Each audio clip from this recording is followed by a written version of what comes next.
So first things first, let me show you all my hair. Now I know y'all didn't think all my hair could fit up into one ponytail. No.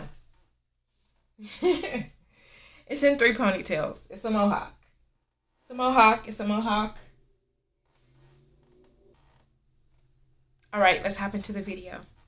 Everyone, I'm Fo, and in today's video I'm going to discuss how I discuss hair and hair care with friends and family. So the first thing that I do is I try to explain things, discuss hair as gently as possible. Now, I work to improve this every single day, and I get better every single day because the last thing I want to do is make a family member feel uncomfortable, embarrassed, or anything like that with anything that they share with me about hair care. So I always work really hard to be gentle. Yes, and by gentle I mean, I don't tell them, well, what you're saying doesn't make any sense. I don't say things like that. I don't say, well, I don't understand why you want to do that. I try to make sure I listen and be open-minded about what they want to do with their hair and why they want to do it. And I try to listen to see, are they asking me for help? Are they just venting? If they're just venting, then I'll be a listening ear. If they're asking me for help, I'll provide help to the best of my ability, in a way that's most comfortable to me.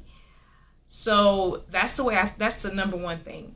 When I respond to family about hair, try to be as gentle as possible. And so something that complicates that for me is sometimes a family member can say things that could be triggering to me, or remind me of something that I'm currently frustrated about when it comes to hair and discussions of hair care, when it comes to us as people of African descent or black people. Sometimes they'll say something and it'll hit a nerve, but I have to remind myself, okay, how can I respond gently? Because the end goal is for them to walk away from any conversation about hair feeling comforted.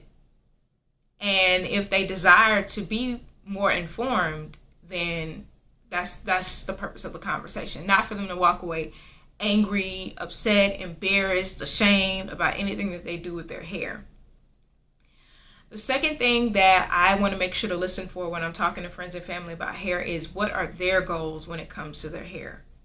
What are their goals? So if they specifically are asking me for advice, I want to listen to what they're telling me are their goals so I can make sure the advice is in line with what they strive to do.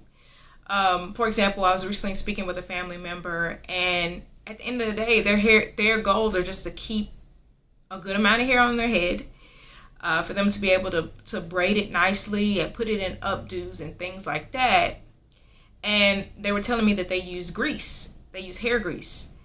This family member also shampoos with shampoo that has cleansing agents that likely are on the stronger side, strong enough to remove that grease from the hair. They don't suffer from any scalp issues as a result of unnecessary product buildup on their hair.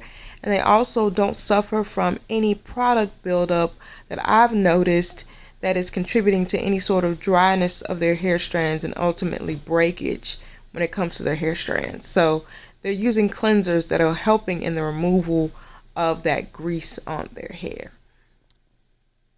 So, even though they were asking a lot of questions about how I got my hair to look the way it does, I wanted to make sure that when they were asking me what they could do with their hair, that I remained in line with their goals. And so, I made sure to tell them that it's perfectly fine that they're using grease and that it's been working for them for this long, for decades. They still have quite a bit of hair, good density for their age, and they are enjoying the usefulness of putting their hair into French braids and updos and going about their very busy life with those hairstyles. So that was a conversation with that family member. Now, will I use grease on my own hair? No. Not because grease is terrible, but because grease doesn't align with my goals to be able to wear my hair in its naturally curly state. So there's that. It just won't work for me with my hair characteristics. I know it won't work for me with the things that I desire to do for my hair. So I work really hard when I'm talking to family members to hear their goals, to start from where they are, to not be judgmental. And I think it's just important for me to talk about that flexibility that I have. And it's actually a lot of fun. So it's a lot of fun for me to have that flexibility, because that means when I'm researching hair, I don't research one approach. No, I research a lot of different approaches. And if I hear about a new approach that a family member or friend is taking, I'm researching it. Also want to quickly say that I will leave some information down below. If you want to talk hair with me more, then check out my dissertation research. We can interview together. To participate in an interview, you must be 18 years or older, identify as an African or Black woman, and currently reside in the United States.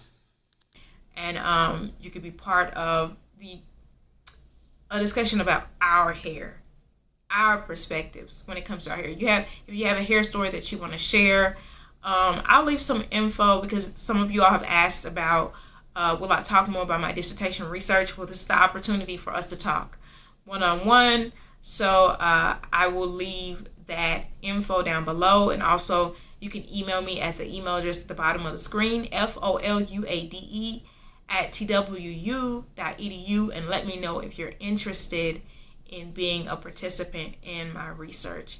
So I just wanted to quickly say that I enjoy reading books about different types of hair care. I'll read a book about, I plan to read some books about Ayurvedic hair care. I hope I'm saying that correctly.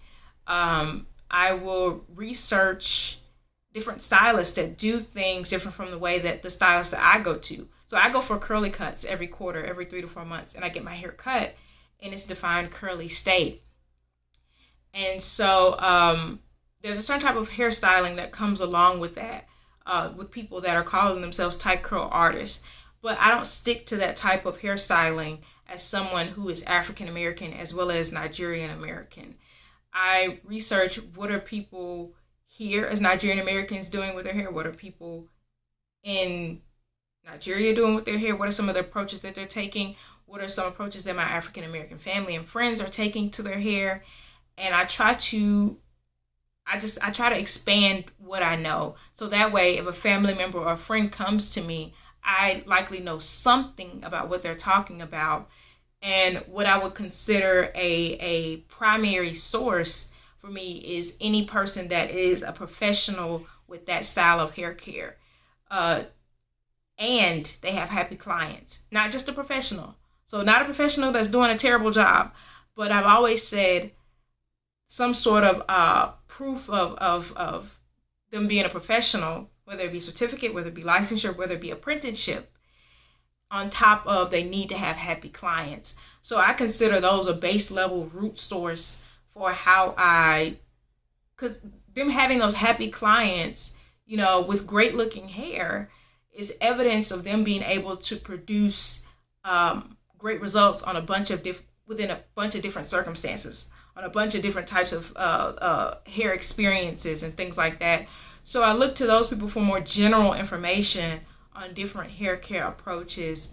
Like, for example, I look to African hair god Narada for information on if people are doing a lot of braided updos, braided styles, twisted styles, a lot of very what we consider closer to traditional African styling.